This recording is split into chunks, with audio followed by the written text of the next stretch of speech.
नमस्कार दोस्तों।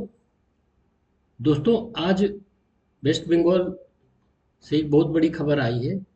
और वेस्ट बंगाल क्या है, ये पूरे देश के लिए है और नेशनल इन्वेस्टिगेशंस की तरफ से ये न्यूज आई है। इसमें कहा गया है कि नेशनल इन्वेस्टिगेशन एजेंसी ने आज एक बड़े नेटवर्क का भंडाफोड़ फोड़ किया है।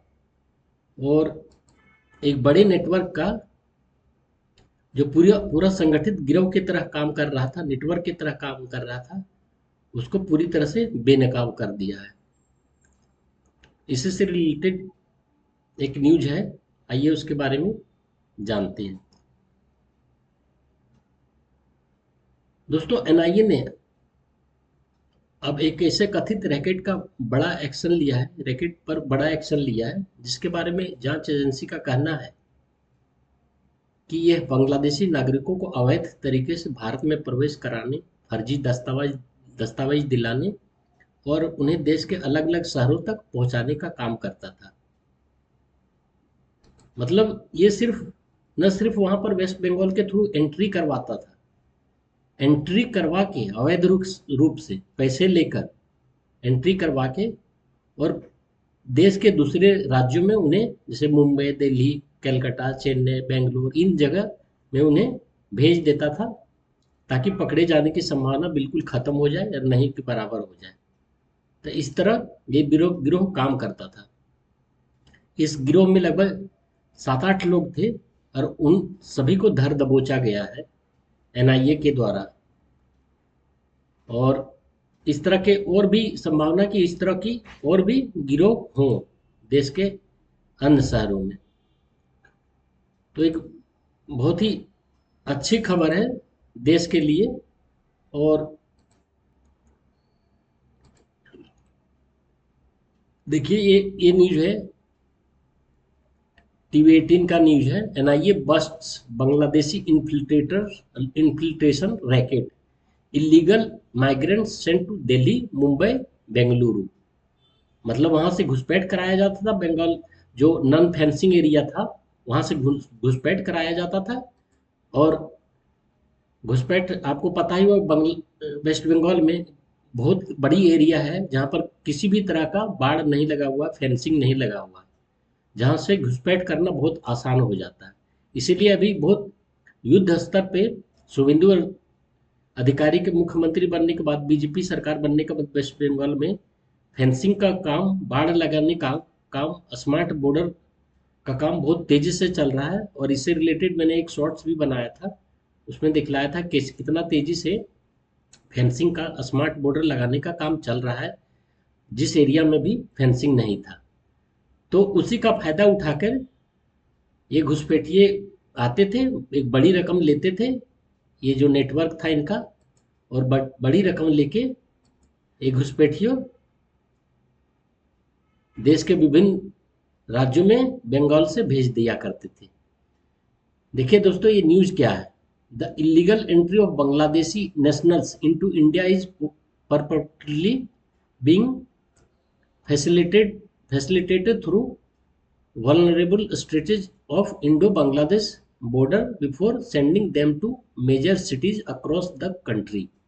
मतलब जो लूप होल थे उसका फायदा उठा के, जहां पर फेंसिंग नहीं लगा हुआ था, बिल्कुल बिल्कुल सीधा साधा जमीन है था, वहाँ कोई नदी नाला भी नहीं था, वहाँ से घुसपैठिए घुसा के उनसे बड़ी रकम लेके और फिर देश के विभिन्न राज्यों में भेज दिया जाता था। The national investigation agency has recently registered A case against an illegal human trafficking syndicate, highlighting why it is so important to fence the entire Indo-Bangladesh border at the earliest।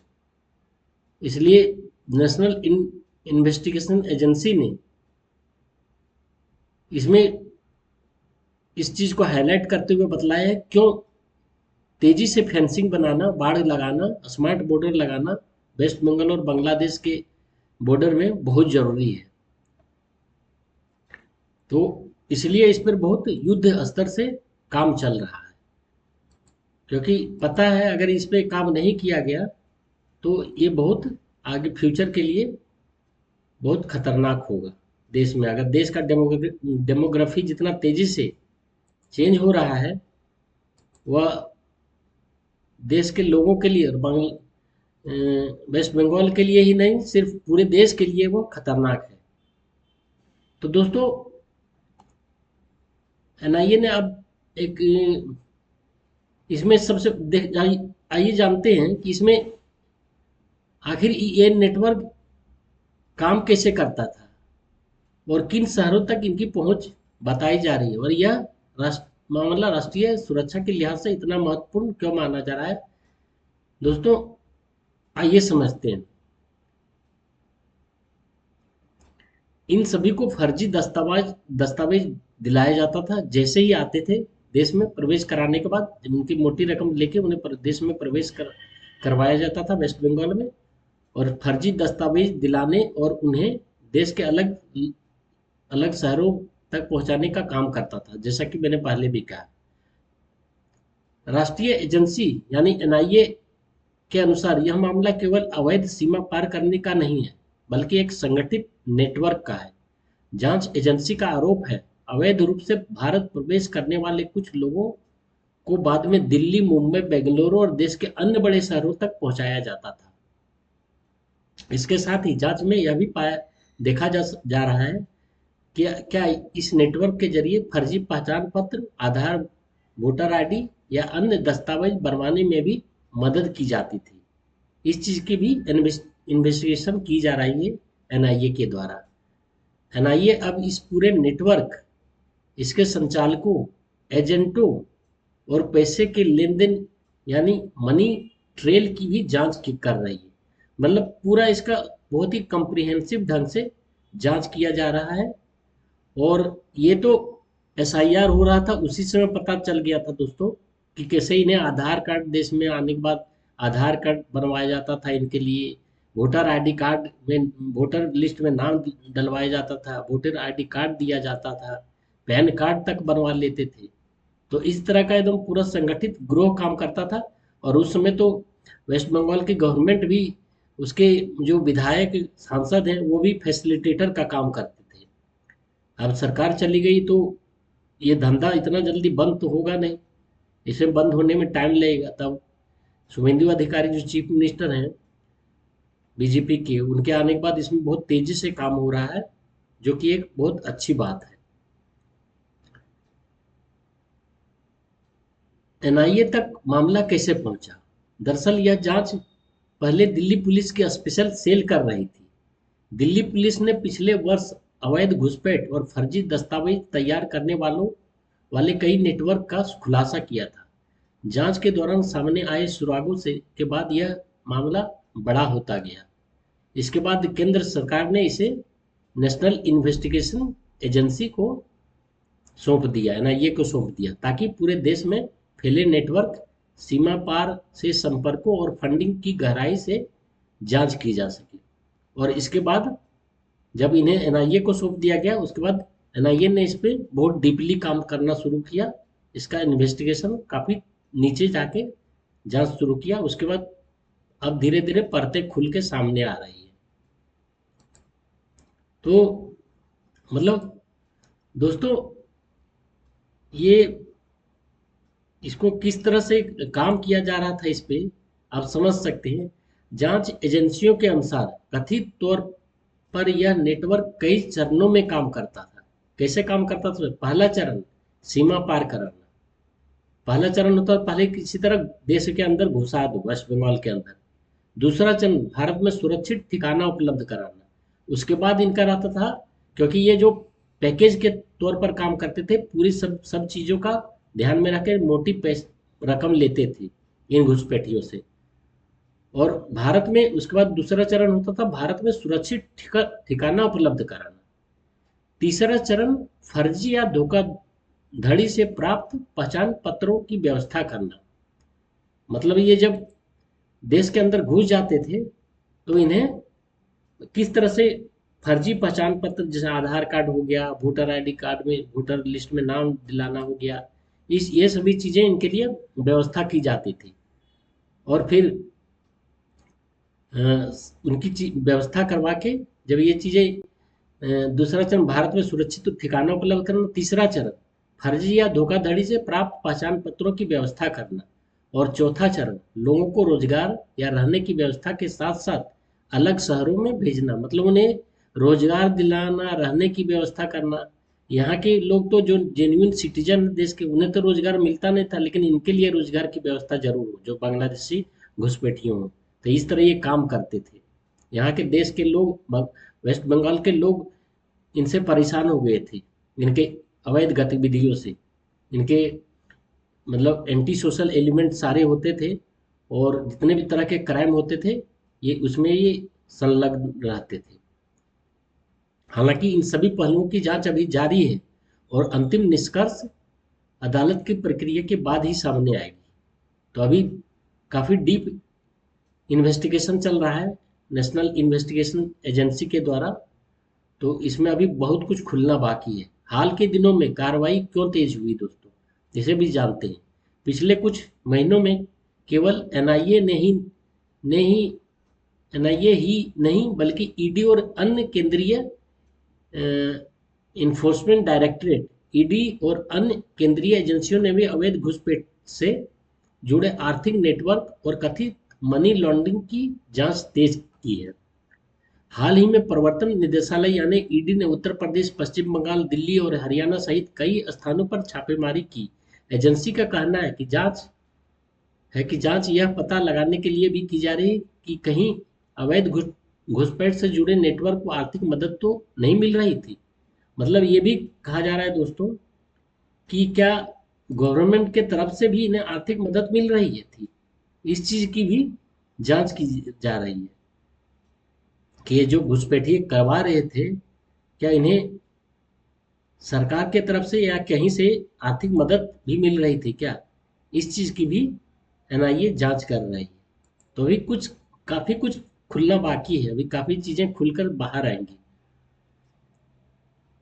हाल ही में प्रवर्तन निदेशालय यानी ईडी ने उत्तर प्रदेश, पश्चिम बंगाल, जैसे मैंने कहा, स्थानों पर छापेमारी की। एजेंसी का कहना है कि जांच यह पता लगाने के लिए की जा रही कहीं अवैध घुसपैठ के, ये तो मैंने बतला दिया।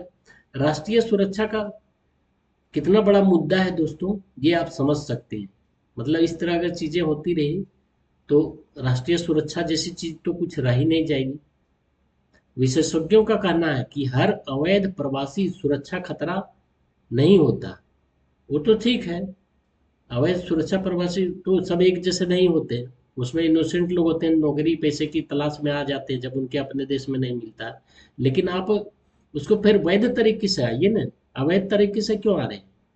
आप प्रॉपर वीजा लेके आइए, कोई दिक्कत नहीं। वीजा लेके लोग बांग्लादेश से आते भी हैं यहाँ पर इलाज करवाने के लिए, तो उनमें कोई दिक्कत नहीं। लेकिन अवैध रूप से आप क्यों ना, अवैध रूप से आके आप यहाँ पे छिप छिप के रहते हैं, तो आपके लिए भी अच्छा होगा वैध रूप से आएंगे तो।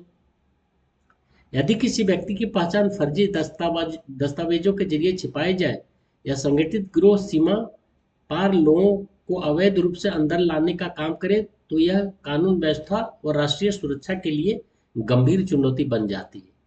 स्वाभाविक है, अवैध घुसपैठियों में किसका क्या बैकग्राउंड है, उसमें क्रिमिनल भी हो सकते हैं, गैंगस्टर भी हो सकते हैं, और मतलब कट्टरवादी भी हो सकते हैं, मुस्लिम कट्टरवादी भी। और मुस्लिम कट्टरवादी तत्व जो है आईएसएस, विभिन्न जो आतंकवादी संगठन उसके भी सदस्य हो सकते हैं। तो वो तो देश के लिए बहुत खतरनाक स्थिति बन सकती है। तो इसीलिए राष्ट्रीय सुरक्षा का मुद्दा ये बन जाता है। यही कारण की जांच एजेंसियां केवल अवैध प्रवेश करने वालों पर ही नहीं बल्कि उन्हें मदद पहुंचाने वाले पूरे नेटवर्क पर कार्रवाई करने की कोशिश कर रही है।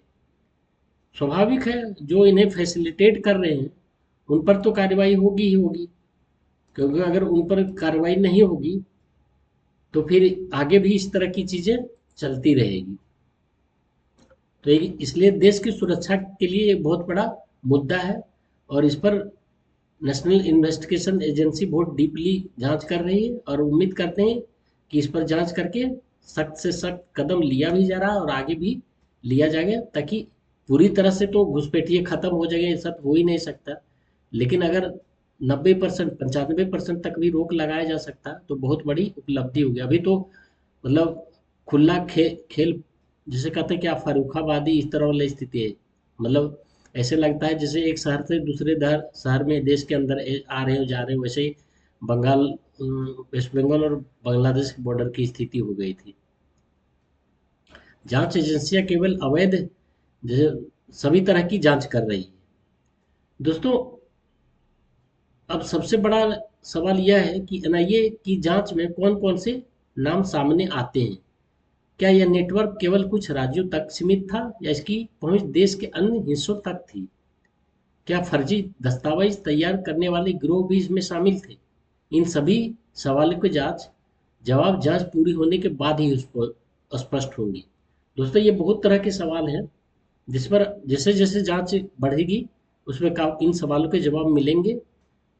और अमित शाह, पता ही है, जो देश के गृह मंत्री हैं, जब किसी चीज को सोच लेते हैं तो उस पर किस तरह का एक्शन लेते हैं, चाहे वो नक्सलवाद की समस्या हो, चाहे वो ड्रग ट्रैफिकिंग से रिलेटेड, ड्रग से रिलेटेड मामला हो, चाहे अभी ये अवैध घुसपैठियों से रिलेटेड मामला हो। और इसमें एनआरसी भी अभी शामिल है, एसआईआर भी शामिल है। इन सब चीज़ों को ध्यान में रखकर इसीलिए किया गया है ताकि ये अवैध घुसपैठिए और ड्रग ट्रैफिकिंग इस तरह की समस्या को पूरी तरह से जड़ से खत्म किया जाए या कम से कम किया जा सके।